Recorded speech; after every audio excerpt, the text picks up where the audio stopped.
একদিনের ছুটিতে একটা ছোট রাইড চন্দ্রনগর টু বেলপাহাড়ি ঘুরতে বেরিয়ে পড়লাম একা একাই।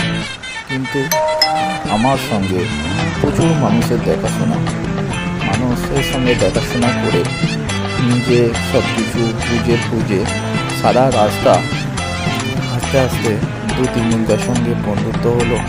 তারাই দুর্গা হোমস্টেতে রইল। আমি বেরিয়ে গেলাম এবং তাদের সঙ্গে চেনা অচেনা রাস্তার মাঝখান দিয়ে কি সুন্দর দাঁড়াতে, ঘুরতে, আনন্দ করতে করতে আমরা পৌঁছে গেলাম আমাদের গন্তব্যস্থলে।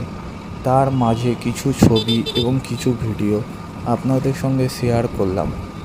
রাস্তাঘাট খুবই ভালো, কিন্তু তার মধ্যেও অফ রোডিং আছে এবং এদিকে এলে একদিনের ছুটিতে হবে না, 2 দিনের ছুটি লাগবে পুরো ঝাড়গ্রাম বেলপাহাড়ি ঘুরে দেখতে গেলে। সুন্দর সুন্দর অপশান আছে যেখানে গেলে মন মুগ্ধ হয়ে যাবে। টেনশন ফ্রি জায়গা, নিস্তব্ধ জায়গা, খুব সুন্দর সুন্দর রাস্তাঘাট, অফ রোডিং, ভালো রোডিং সব কিছু আছে। আপনারা ভিডিওটি দেখে লাইক, শেয়ার, কমেন্ট অবশ্যই করবেন।